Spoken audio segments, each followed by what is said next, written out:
Welcome back, everybody. It is your boy Broncos Guru coming back at you again with this week's 5 Boneheaded Boaters of the Week. Our first boater this week is going to come out of the Haulover Marina area near Miami, Florida, where this group of 10 friends decided they were going to take their 22-foot well craft offshore, enjoy a little day of fishing and having some good times. These good times quickly turned into a nightmare situation when they noticed that the boat had begun to take on a significant amount of water. One of the 10 crew members on board quickly realized they were in trouble then, dialed 911, authorities were alerted, and they sent rescue vessels out to get these people out. The boneheaded part of this one, the guy who owned this boat didn't have any insurance, and so this is a total loss, and I'm imagining he's going to have to pay heavy fines to get this boat removed from the water as well. Our second boater this week comes from the US Virgin Islands during Hurricane Dorian that just happened a few weeks ago.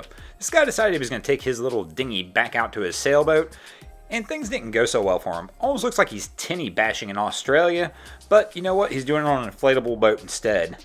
I'm told this guy did make it back to the dock safely. He did not quite get out to his boat, but this is crazy to even be out there in this.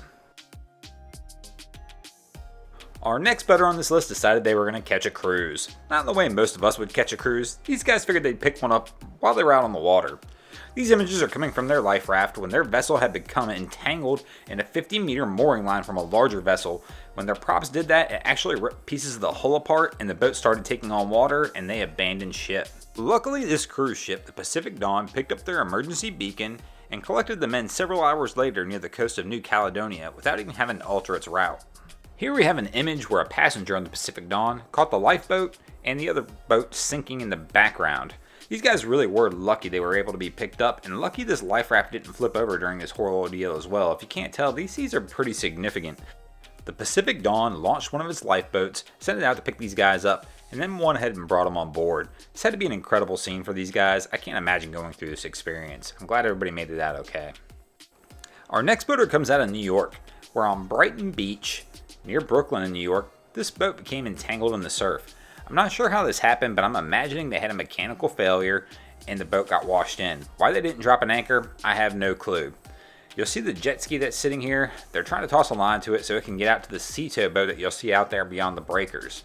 Once they get it out there, the sea tow boat will start pulling, and people always bash New Yorkers for not being friendly, but you know what? All these guys right here jump in and try and help out. Way to go, guys.